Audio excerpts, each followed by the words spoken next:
Welcome to 2023, folks, and thank you for joining me today here in Non-Toxic Environments. I don't know what else I can say about it, but it's been a busy last few months, which has forced me away from the microphone, and actually for good reasons. Many customers, many clients throughout the world, and doing a lot of good work with them, and has kept me away from the microphone, but today I am very excited to be here with you again on the show. So in years past, and honestly, if you think about this is our 6th year of doing this show, and it's been spread out quite a bit because of the pandemic and other reasons. But this is our 6th calendar year of doing the show. And in years past, we've always talked about the idea of doing more interviews, getting more professionals to join us here on the show, and time permitting, schedule permitting, we're going to be doing more of that this year, along with some really exciting video content that we're looking forward to sharing with you all. But today, what I get to share with you is an interview I did recently with just an absolutely wonderful person, Sophia Ruan Gushee. And you may be familiar with her work at ruanliving.com. She has authored a number of books and articles. One of the books she writes is called A to Z of Detoxing. She has her home detox workbooks, a podcast called Practical Non-Toxic Living, and she also has started a online series about 40 days to detox. And again, I'm really excited to share with you this interview because I think Sophia is truly one of the most honest and down-to-earth people that I've ever talked to in this business. And for her, this is just a passion of bringing goodness and wellness to everyone she can. And I found this conversation, it wasn't really an interview, it was just more of a conversation. It seemed like between two friends who have known each other forever, even though we just basically met. It was very exciting for me to have the opportunity, and I hope that you all enjoy the conversation as well. Again, Sophia Ruan Gushee. Welcome, Sophia. We're so happy to have you on the show today. You and I talked last week a little bit, and I'm excited to hear your perspectives on all of this discussion about healthy living, healthy building, ways we can make our lives just not only healthier, but less stressful. I think that's a big thing that we're all seeing right now is just high amounts of stress. So before we get into that, please tell us how did you get into this and what was your inspiration? Well, I'm delighted to be talking to you. So thank you for having me. My first daughter, I have 3 right now, but my first daughter was my inspiration. And so some background, which someone pointed out to me is pretty unusual, is that from a very young age, I've been very interested in being healthy. I grew up playing lots of tennis. I grew up being very interested in how what I eat can nourish my body.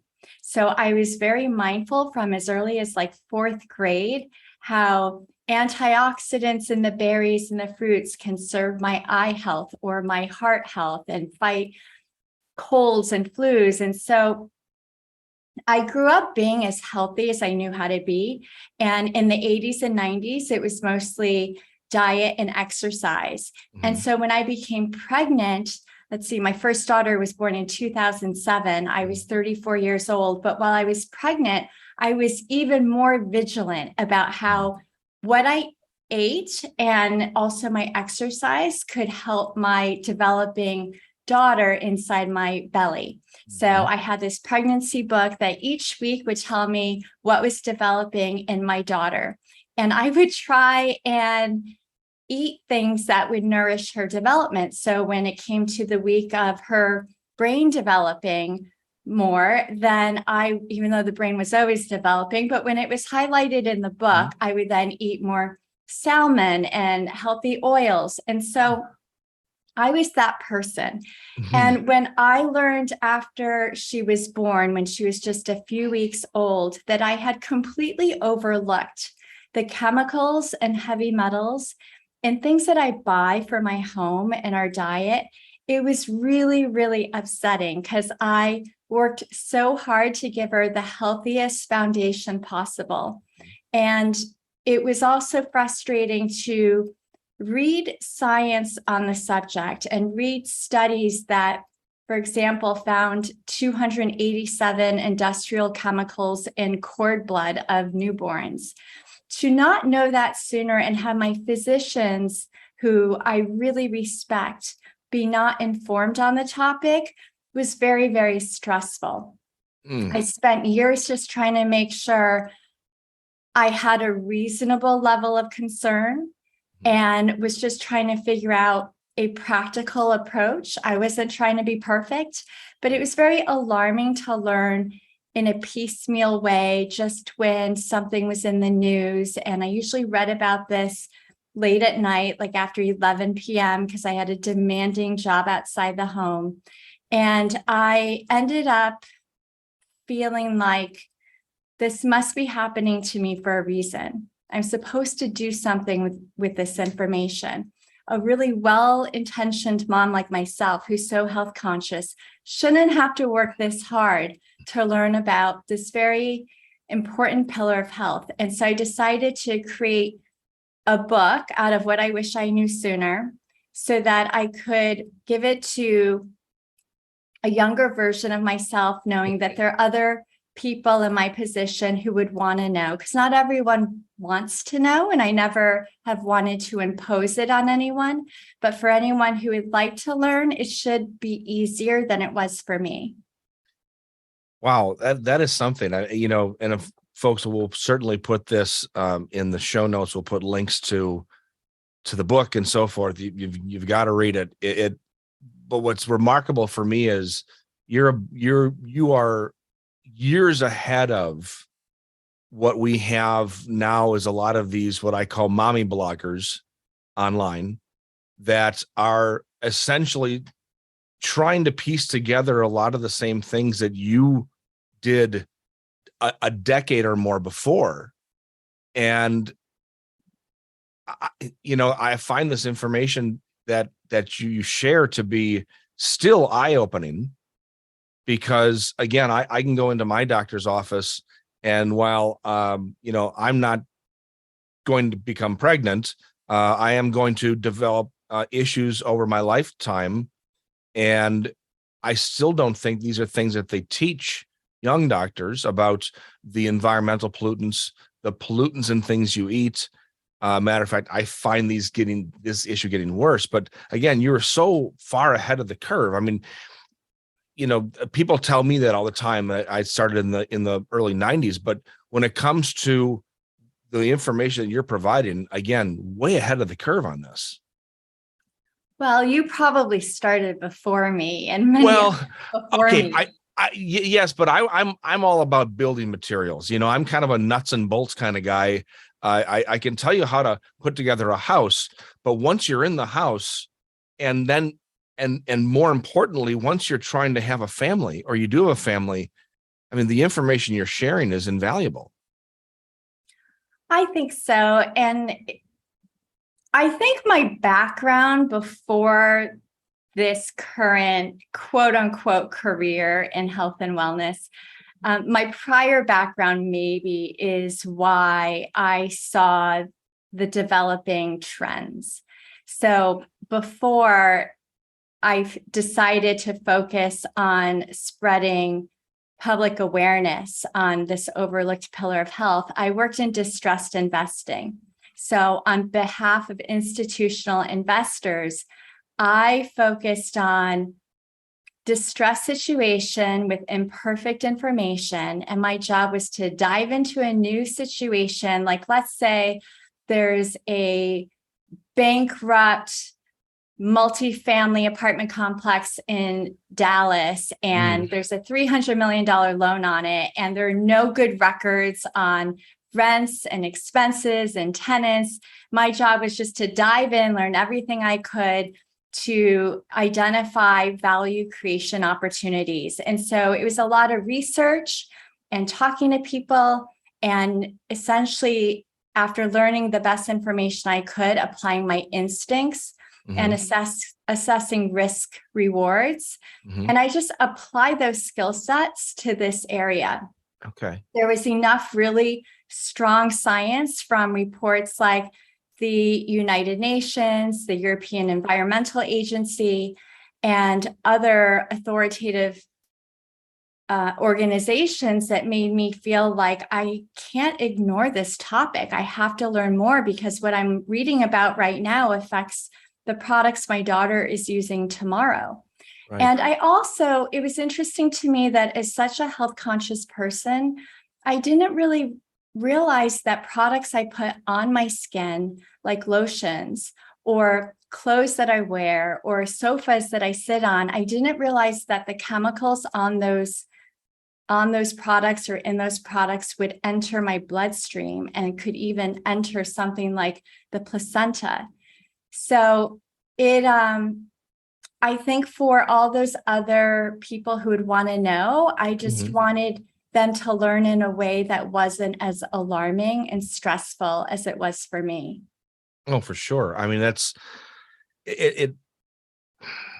When you gave out that information, you started giving that information out, did you get a lot of pushback in the professional community? Where I live in Manhattan, it's still not, even though more people than ever are informed because the media has been reporting on the topic. For example, this week, what's hitting the news is dry shampoos are being recalled for their cancer risk. So the news is helping to inform the public, but still, where I live in Manhattan, people are too busy to really take that on. Whereas there are parts of the world where they're much more open. So people in California and surprisingly, the United Kingdom and Australia and parts of Canada, those populations tend to be a lot more open or even hungry for this information. So where I live, I find that people have not really wanted to know, and I don't really want to. It's like, I'm not going to tell people how to eat. Like diet can be such a provocative topic. I'm not going to tell people how to live, but for those who would like to know, I just want them to know that I've created many resources to make it easier. Sure. It's interesting that I remember when I came out with some reports on formaldehyde levels in some building materials, I started getting a lot of feedback, both positive and negative. All the negative feedback came from industry professionals, essentially trying to make the case that I was completely wrong about what's going on. And I can certainly show the data, show the proof. It's as if they probably understand it themselves and they agree, but they don't want to agree, because it's as soon as you admit to the fact that there is a problem in the industry that you're in, you have to take a really close look at how not only you're leading your life, but how you're affecting others. And so you're perpetuating these myths that these products are safe, and especially when it comes to things you put on your skin. As you say, it's something you don't think about normally. Every day, washing your hands and washing your face and taking a shower, you would just assume that we wouldn't be allowed to buy products that would be dangerous for us. I think that's the assumption of 98% of the general public. They just assume that if it's bad for you, they're not allowed to sell this. And so when you started writing about this and when you wrote your book, I'm just curious if you got any feedback from actual manufacturers or anybody else saying, kind of hold up on this information at all, or better yet, did they maybe quietly take your information and maybe it actually started to improve the industry? Well, I was very afraid of being too loud or vocal about this information because I understand strategies used by industries in the past, whether it's the tobacco industry or asbestos or certain pesticides. I I already was the type of personality that did not like to ruffle feathers. So Yeah, this was especially scary for me. sure. And I also have a lot of compassion for how humans are, just remembering how long it took humans to accept that the earth is not flat. And there's Right. still populations that believe the earth is flat. Correct. It took maybe almost a century for humans and scientists, the scientific community, to accept that the earth revolves around the sun and that physicians should wash their hands before they do surgery. The doctor who first suggested that hand washing could save lives was put in an insane asylum. So we have these stories remind me of how hard it is for humans to change their mind Mhm. about some preconceived notion. And so I embraced that too, but I also was trying to not attract too much attention, Sure. be super responsible about how I communicate things, always citing the facts. It took me 8 years to finish my first book. It's almost 500 pages and dozens of pages cite sources. And I spent tons of time and money on fact checkers and more experienced editors to make sure everything I was writing was responsible and accurate. I was afraid of being wrong. I was Mhm. afraid of liability. I was afraid of being bullied by big corporate budgets.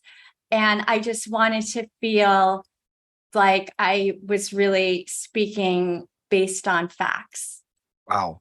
I love to hear that. I think all too often in and I'll say the green community, a lot of people will throw information around as if it's fact because they heard it somewhere. And so it's basically hearsay. It's, if you were to take this in a courtroom, it'd be hearsay. It wouldn't be actual fact. It wouldn't be something that somebody would be able to cite. And the way you present it, again, it's very matter of fact because you do have your cited resources for all the information. You don't call out manufacturers by name. You barely call out products by name. You're just saying, here's just a better way to do things. And I think it's very soothing in a world that is very agitated right now. And so I really think your book, for as long as it took you to write that first book, and for as long as it's taken you to continue to write and do your appearances and so forth, I think it's well worth it because it's very well thought out. I really appreciate that. In many ways, it's I'm I've always been a bit embarrassed about the book because I'm not a writer by background, and my experience with writing is writing the investment committee memos for these investment opportunities, which were very fact-based. Mhm. And I sort of grew up in my 20s in a professional world where it was not emotional.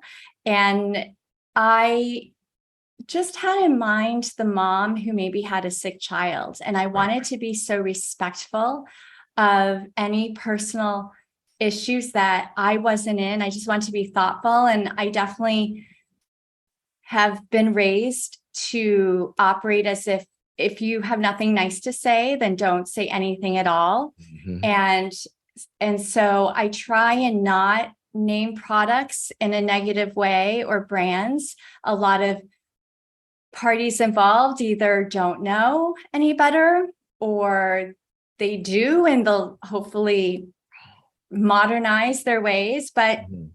I do try and focus on the positive. We do have so much negativity, lots of things to be afraid of. And it has been really challenging to talk about this to the public in a way that is informative and empowering. But the subject itself is innately upsetting. It is. It is. And so how have you seen the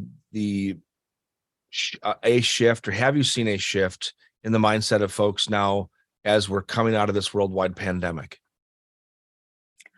There was a tremendous amount of interest early in the pandemic as people were locked down at home. Mhm. And people were more concerned about their health, their respiratory system, their immune systems. And so I did get approached a lot more to speak to communities about detoxing their home. Mhm. But during that time, I had COVID. Yeah. So I developed COVID in March 2020.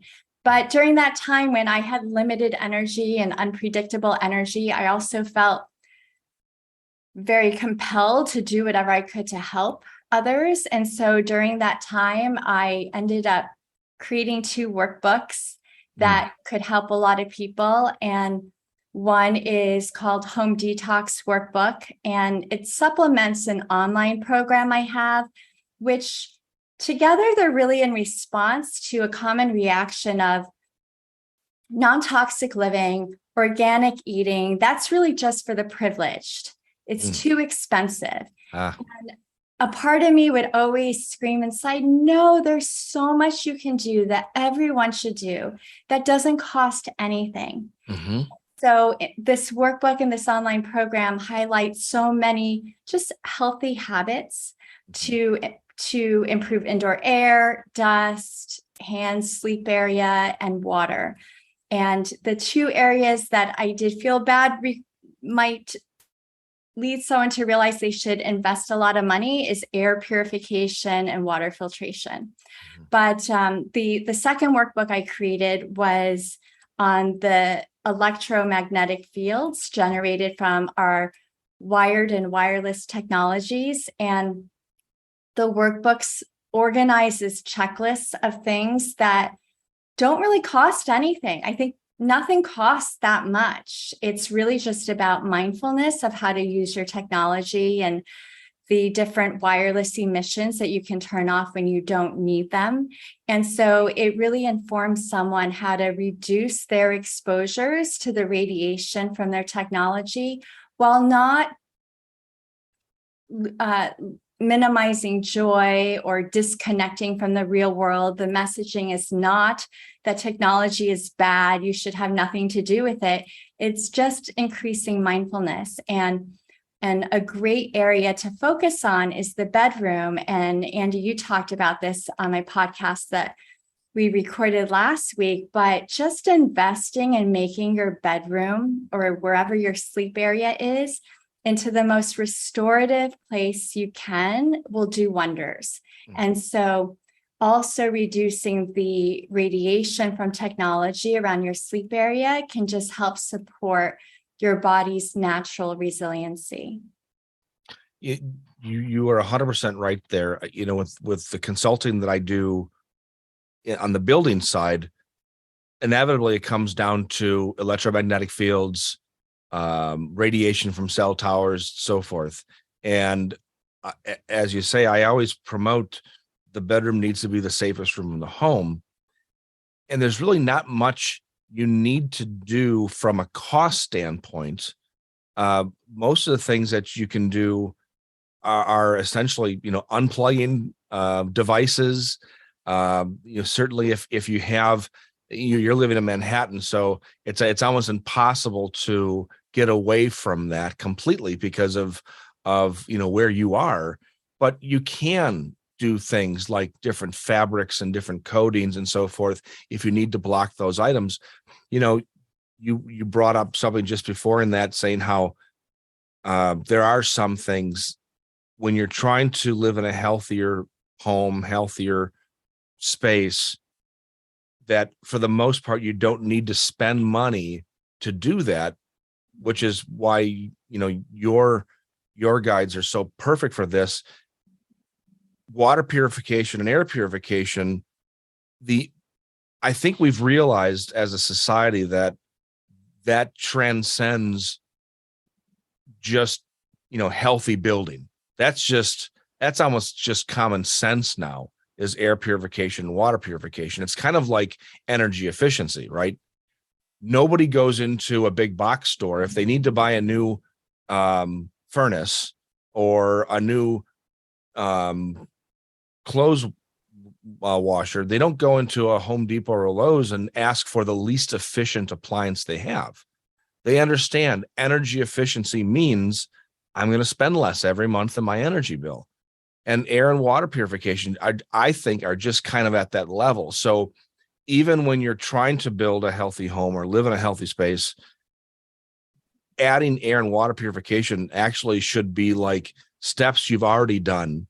And okay, now what? And the things that you talk about are generally items that don't really cost anything more than what you would spend on other traditional materials. And so I guess on that note, what are a few things that you'd recommend for somebody who's, I'm really interested for somebody who is an apartment dweller, because, I can help people who are building, but when you don't own the space, what can you do to improve your living environment?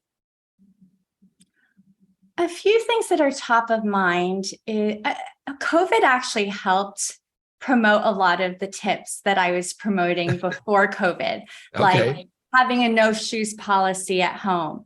And in some cultures, that's so obvious, they already do it. But in many households that I was walking into, people were still wearing their shoes in the home. But the bottom of shoes will track in pesticides and chemicals even banned decades ago, lead and other bad things, which then settle in the dust and can be inhaled or absorbed. And if you have young kids, they're crawling on the floors. They seem to like to spend a lot of time in the most dusty parts of the home.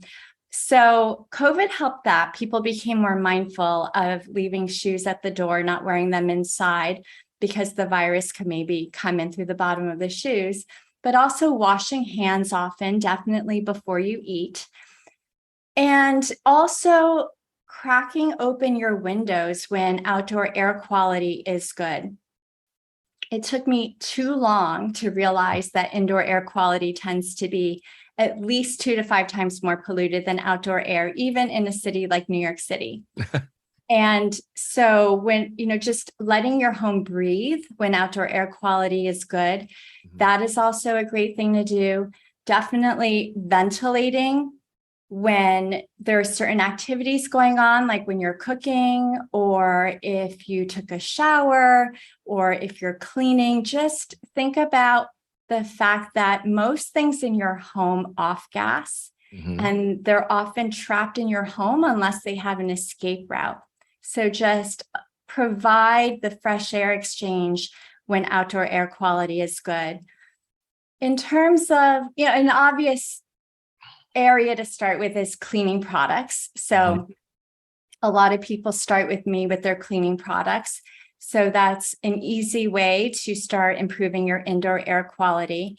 And even I've worked with wellness pioneers who have cleaning products that say non-toxic, organic, green, sustainable, and they're often surprised to realize that the hazard rating assigned to these products by the Environmental Working Group, a great nonprofit that studies the ingredients in these products, the hazard ratings are often D, E, or F for products that even say non-toxic and organic. So you really do have to research every product that you use, and just start with the ones you use most often. Prioritize that. But I was surprised to realize how many products I have. I had a set under the kitchen sink, a different set under the bathroom sink, a different set in the laundry room. We had dozens of cleaning products.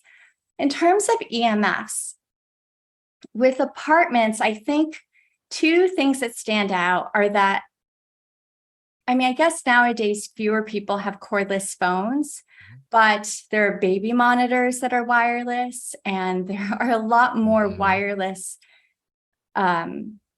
technologies and various products, even like diapers and toilets and refrigerators and laundry machines. So just be curious, especially with a brand new product. Is there a wireless capability? And if so, can you turn it off? And if you have something with wireless and you don't want to get rid of it, just try and keep distance from it when you don't need it. And so definitely in your sleep areas. So in the old days, a lot of people had cordless phones and didn't realize that cordless phones can emit, some cordless phones can emit as much radiation as cell phones. Wow. So but I think nowadays fewer people have them. But also be mindful of where your Wi-Fi router is. And if you can turn it off at night, that's ideal. But if not, can you place it in a way that's further from your bedroom? Because the radiation does decrease with distance. Those are all excellent points. And of course, I see behind you a lot of plants too. And plants are always a fantastic addition to anybody's apartment, just for the feeling of that bringing the outdoors in, but it actually will help with the indoor air quality. They do. I think you need to almost live in a greenhouse for it to really effectively be an air purifier. But there's a lot of evidence showing the healing benefits of bringing nature indoors, and even just viewing nature. Even if, let's say your apartment has one window and it's looking at a brick wall. If you could just have pictures of nature, then science has found that also facilitates healing. That's very interesting. You know, something we talked about last week was the fact that living in a healthy home is not just the products you use and the way you live your home, but truly enjoying the space you do live in. So an example I'll give for this is several years ago, well, boy, mid 90s is when our company first started importing bamboo from Asia. And we were one of the first companies in the Midwest to do this. And by the mid 2000s, bamboo became like the number one flooring material that people were asking for. And I would say by the mid 2000 teens, so now 20 years after we started importing, bamboo completely went out of favor with people, mainly just because the style changed, the look of it. Now people still do buy an awful lot of it, and it's a wonderful product. But we also found out in the two teens that there are farmers in China that were clear cutting hundreds and thousands of acres of indigenous species of trees to plant bamboo because they saw a market in North America for bamboo. And so, you know, I sell materials based upon being not only environmentally friendly and healthy, but, you know, truly environmentally sound. And so I would have to tell my customers, well, you know that there really is no environmental benefit anymore to getting bamboo because of what's happening, this, that, and the other. And so I had a person who reached back out to me after I made this statement. I was talking at a show, made this statement, and she said, I heard you speaking at the conference and you said this, but she says, we just installed bamboo and I'm horrified to know it's not as eco-friendly as I thought it was. And I said, well, let me ask you, when you wake up in the morning and you walk out to your kitchen to get your first cup of tea in the morning and you look at that floor, do you love that floor? She goes, I absolutely love it. It's beautiful. It's comfortable. It's perfect. I said, then there's nothing to worry about. That is to me, that's a healthy home attribute, is that feeling of comfort, of ease, of being in the space. And I would imagine that's kind of where you're going with that as well. Absolutely. And I just promote mindfulness. There's no perfection, doesn't exist. And there's something negative about every choice. I mean, the most non-toxic living is to live in a farm, be completely self-sufficient, and not really be as connected with society. But that's not necessarily a happy, healthy, productive life. I mean, it can be, but it's not practical. And so I just really want people to become informed and enjoy learning more about what they buy and keep in their home, and enjoy living a more mindful life. And I think the journey has led me to feel more connected with everything. You just realize we're all connected, and it's really important to always try and create harmony in your home, in the choices you make in every moment. So to your point, creating a healing safe haven of a home will restore your energy and your body and your mind to be the best that you can be outside your home. And if that means you're going to have imperfect choices like bamboo flooring, then really all flooring materials will have a negative impact on the environment. Sure. So yes, I'm in agreement. And I think it helps a lot of people to take a step forward if they realize you can hold on to what you love. If there's like I learned from you last week that there are vinyl products that aren't as bad as I thought. But if there was like vinyl wallpaper that made you really happy, then it's worth it. Just detox what you won't miss. It's such a common sense way to approach things. All too often, there are perfectionists in this industry that are striving towards meeting these metrics to make sure that if it's going to be a non-toxic home, by gosh, you have to remove all of this material. You got to replace it with all this. But at the end of the day, is the family going to be happy there? Are they going to enjoy it? Are they going to be looking forward to coming home and relaxing in that space? Or is it always going to be agitating because they don't like the design or the style? They don't like the feel. You have to take all that in consideration, which is why it's so difficult, I believe, to teach a whole group of people at once how to build a healthy home. And why your book is about non-toxic living, not necessarily specific to one health issue or another. It's just, here are ways to make your home life healthier and better. For me, I help people build homes that are healthy for them. But what I've tried to give to one client, I couldn't really do to the next because their situation is different. And so you have to be flexible in that. So I really love the way you put that. And I hope all of our listeners take that really to heart and understand that, if you really want to have a flooring material that is not, or a countertop that really isn't the healthiest to maintain, granite countertops is one that comes to mind. It's not the healthiest for the environment to extract this big piece of stone from the earth and then ship it all the way around the world. And then when you get it installed, you have to seal it. And there's no really healthy sealer for granite. However, the amount of area on that granite, there's so little area that actually can off gas. And it's such a small space, but it can make such a difference inside of that home to make that the statement piece. And you feel wonderful about it every single morning when you wake up.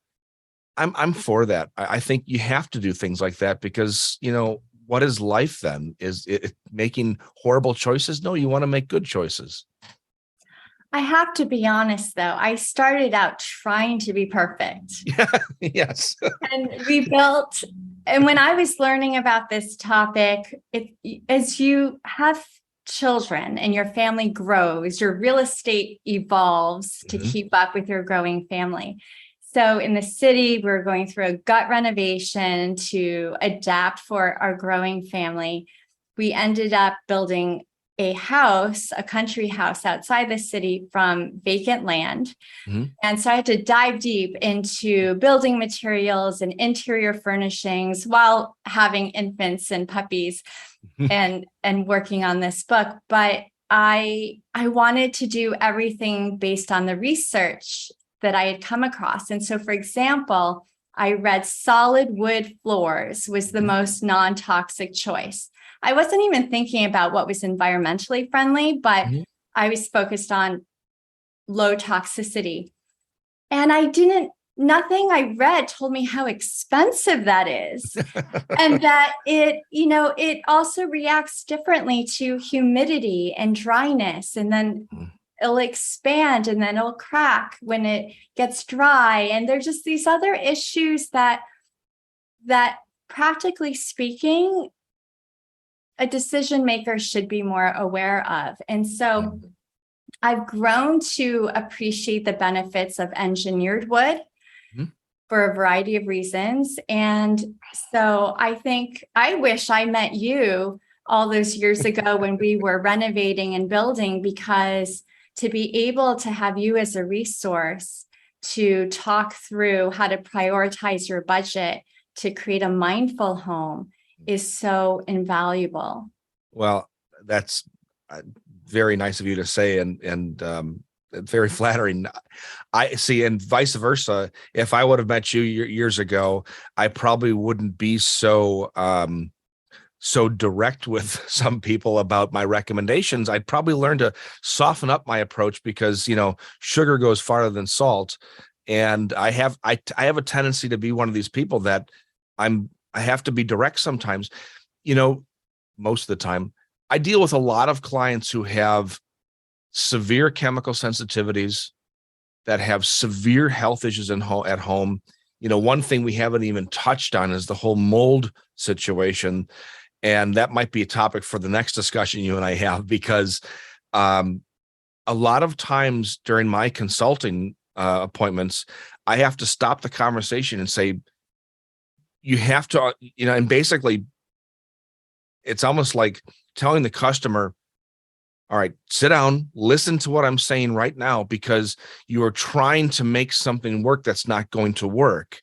You have to do this if you're trying to avoid mold in this situation. And then I hear that, but I want this and I want this and I want that. No. You've got to do this.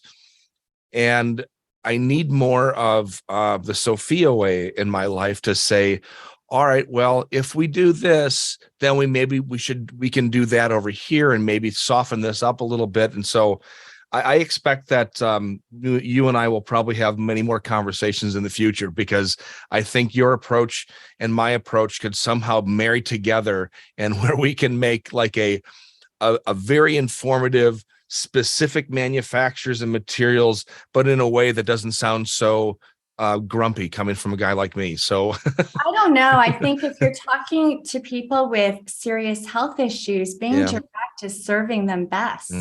Well, thank you. It comes from you being genuinely concerned about their well-being. So I would really appreciate you being very direct. Okay. Well, you're the expert there. I will take that. I will take that as permission. So thank you. This time is going very fast. And before we go, I want to learn. So your journey to get to this point has been long. It's been informative. It's been life-changing, not only for you and your family, but for so many others who have read your book and followed you and seen you on other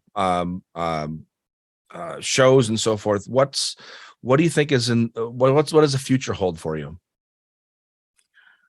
Well, I've been working really hard over the past 14 months on something that's called the 40-day home detox. And it's really for those who in 40 days want to do as much as they can to clear their home of toxic chemicals and heavy metals, while also changing how they see things. Because I feel while you're going to learn things, I feel like if I can teach you how to see things the way I see them, then avoiding toxic chemicals and heavy metals becomes more intuitive. And you're now tapping into informed common sense and intuition and learning how to listen to your body's symptoms and sensations, because they can often tell you when you're around something that's not good for you. So that 40-day home detox is something I've poured my heart and soul into. But since 2015, I've also been creating this online universe that I call the Detox Academy that hasn't been open yet because I think of it as a wild garden, and it has 7 pillars of a person's lifestyle that are often sources of toxic exposures. So one pillar is cleaning products, another self-care products, which are like beauty and personal care products, interior furnishings, EMFs, and more. And I created that as a response to me often starting my research on the topic after 11 p.m. at night, after my family was asleep, and me often thinking, I don't want to read about this. I don't want to research it. I just wish an informed mom would just tell me what I should know, what I should do, and what I can buy. And eventually, after many years of thinking that, I thought I need to create that for others, because there are people all over the world who are online trying to figure this out. And so the Detox Academy exists to help make it easier for others to quickly find the products that I have decided on for my family. And the products I share in the Detox Academy are a result of research and also using them in my life. That is outstanding, and listeners to the show and people who have read some things I've written, especially in the last few months, will know that I'm not a fan of the new age of Instagram influencers, the ones who have decided, well, I've got nothing else to do, so I'm going to start, just posting about this and that, and I'm going to become an influencer / expert. And these are not, and for the most part, these are not folks who actually have a lot of experience in what they're talking about. You have that experience. You've got a lot behind you to say, I not only do I know this, but I've written about this, and I have all of the documentation to back that up with all of your sources. And so I truly look at you as like one of the influential people in this space. And so if you have a detox academy like this, I think it is definitely needed. And so I will be happy to promote that. So what's the best way to get in touch with you, or to start looking into your writings? I think the best way is to become an email subscriber, because I do so many different things. I just am really passionate about this. So it's really easy. You can just text the word detox, DETOX, to the number 66866. You'll then get a message to just type in your email address, and then you're subscribed, and then you'll stay updated on the latest offerings. Because again, Detox Academy and 40-day home detox will be available in January 2023. But there'll also be monthly workshops at the Detox Academy that I'll lead, focused on super practical things like specific products that you can buy and swap out with some of the things you use now. And then 40-day home detox will have weekly workshops too. And again, we're focused on the practical things you can do. And yeah, I've been studying this for 15 years. Yeah. And dive deep into the best research I could for 8 years, and have been fine-tuning it since, and just applying it to my family of 3 daughters and 2 dogs. And I feel like it's so easy to enjoy a less toxic lifestyle. It's not a life of deprivation. it is a life that can be full of beauty and ease and serenity. And so I just want to help promote that lifestyle because it's good for not just humans and our children and grandchildren, but also our planet. Well, I hope you all enjoyed the show listening to that as much as I enjoyed being a part of it with Sophia. And I hope that we'll be able to have her back on the show again this year to discuss what else is happening with her and her family and her business, her career. Again, just such a pleasure speaking with her.